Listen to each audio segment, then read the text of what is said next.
The next call is a split call. I call Sue. Yes, it is. It is indeed a split call, and I'm very pleased that it is, Mr. Speaker, because I'm not sure whether I've gone through the looking glass and ended up in Narnia, or whether this is actually an episode of Blackadder. But what a bizarre bill for us to actually be spending our time debating in this day and age in 2013 in our New Zealand Parliament. And yes, Labour is supporting the bill because it would seem probably a bit churlish not to support something that actually is making something that is so archaic a little less archaic.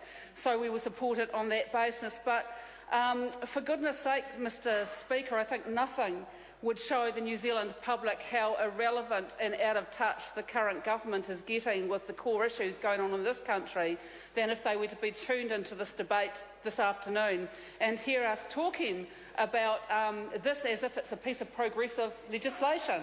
I'm sorry, but the last speaker was trying to present this as if this was a progressive piece of legislation. It's making something that is extremely archaic a little less archaic. Let's be honest about that.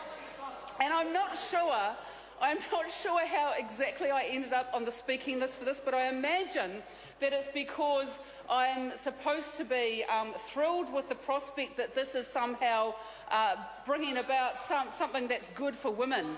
Oh, it's got racing in it, has it? Is that how I'm on the speaking list for this bill? I was really unclear about that. I thought maybe I was supposed to say this is great for women. Well, look, it might be great for women who are members of the Windsor family, but generally it makes no difference at all to any other woman. Particularly, it makes no difference to women in New Zealand. And isn't it about time that government did something that was positive?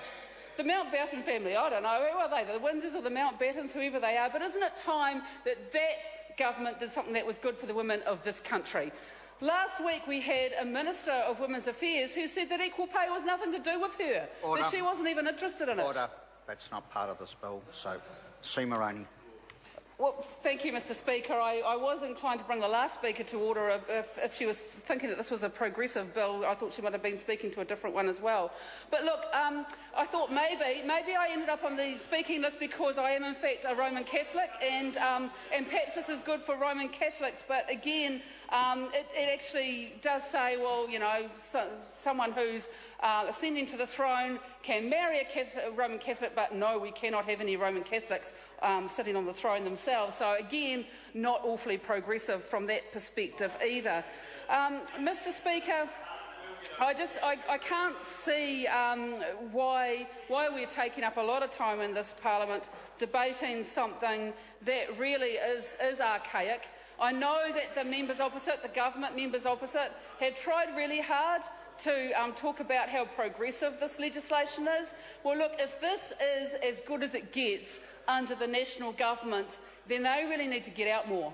They need to get out more and talk to people about the issues that really matter, because while this government's going into urgency debating issues like this and other matters that actually don't affect any New Zealanders at all at any level, they are stopping a bill in my name from being debated tomorrow night on redundancy, which actually does affect a lot of...